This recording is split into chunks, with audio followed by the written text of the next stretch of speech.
if you've ever been in class and you're wondering how you can optimize yourself to learn as much as possible and enjoy it and make things as efficient as you can, this is my experience with how to learn most effectively once in a class.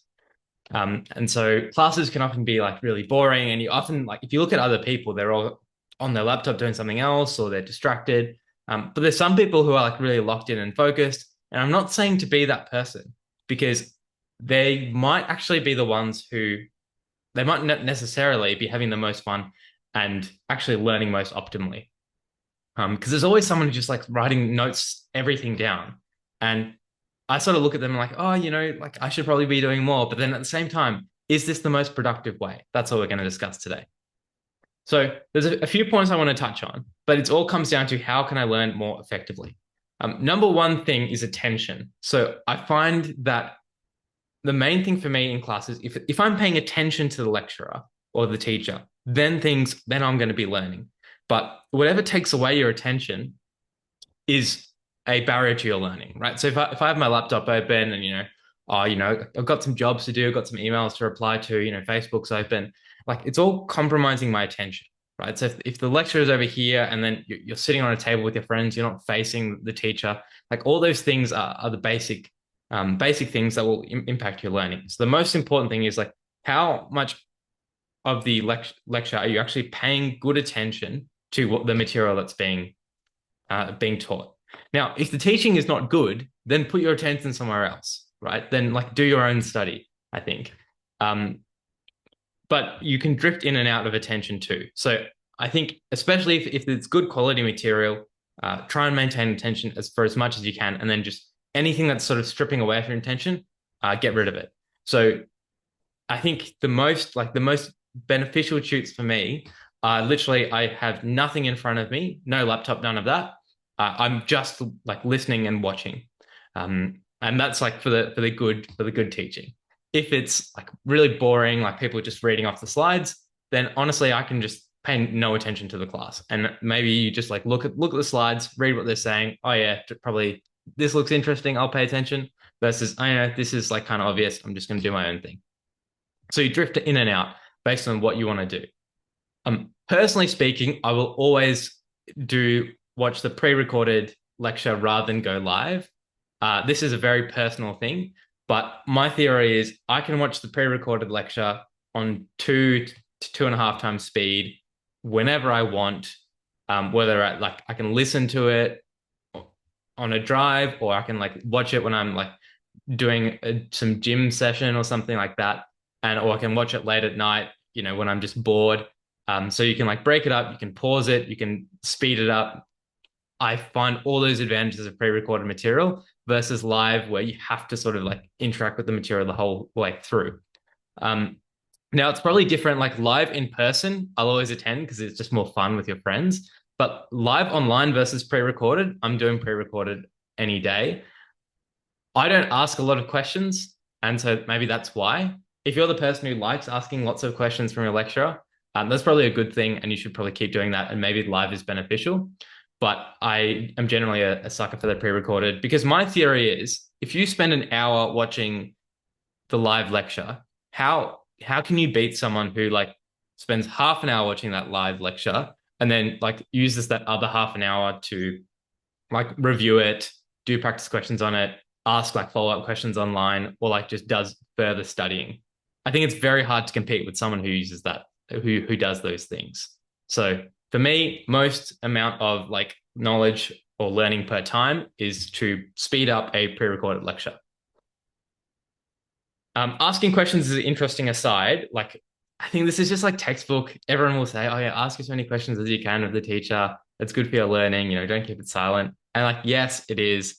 I wish I did ask more. I don't really ask much. That's sort of a weakness for me. Now with the AIs, I can just ask the AI everything, I guess.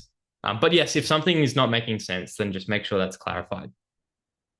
I'm generally not a fan of writing notes during the teaching class because that detracts from your attention, right? I think as much as you can, pay attention with and make no notes, because then thinking that like knowing you have no notes forces you to like pay attention and learn it and memorize and remember it. So I would say no notes when you're listening. Pay as much as attention you can and try your best to say, like, I need to remember this later because if you miss it, you're done. Then after the teaching, after the class is over, as soon as you can, ideally straight after the class, write down everything you can remember from that session. So, you know, if there's a class on like some like problem-based teaching, which is generally like our tutes, like have maybe 20 people and you cover a topic, then after, you know, you generally have like some sort of learning outcomes or like some topics, like say there's a bunch of conditions that you were discussing.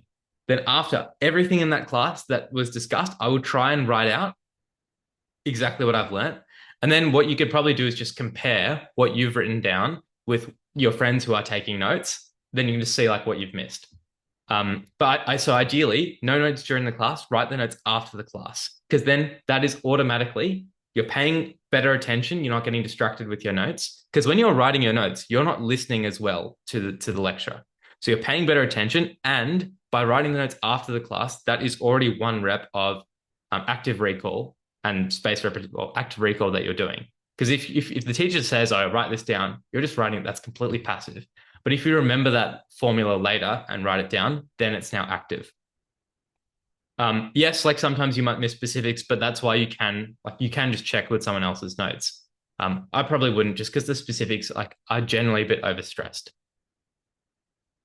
Another like really cool thing you can do is like, so what I would do basically is you do the class, you know, you pay attention, you write out the notes, and then if someone's not at the class, like one of the other students, then I'll just copy and paste what I've written out and just send it to them and be like, oh, this is what we covered today. And that's just like a nice easy thing to do.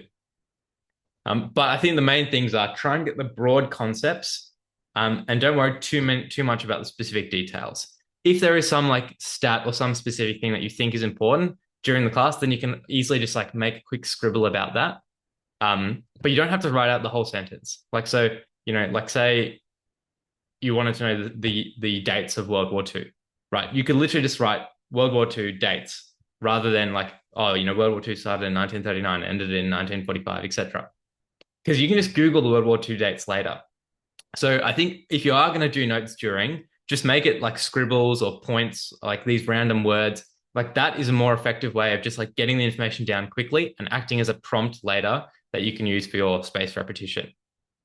So the main takeaways from this video are: number one, your learning is most effective when your attention is placed solely on where the material is coming from. Number two, I'm a big fan of pre-recorded videos that are sped up. Number three, no notes during class, write your notes after class, because then it's active rather than passive. If you try and incorporate some of those principles, I think you'll find classes are more enjoyable and more effective for your learning. Yes, if things are no good, like if things are boring or the teaching quality is not good, then you just got to take things into your own hands and think, you know, if I realistically attend this for 1 hour, will I like actually gain more than me just doing an hour of my own private study? And if the answer is no, I would probably just do my own thing. But it's a decision that you can all make, and you've got to take responsibility no matter which way you go. Hopefully this video is helpful. Let me know if you've got any questions, but make sure you check out other videos that I've got related to studying, and stay tuned for more upcoming videos. Thanks, guys.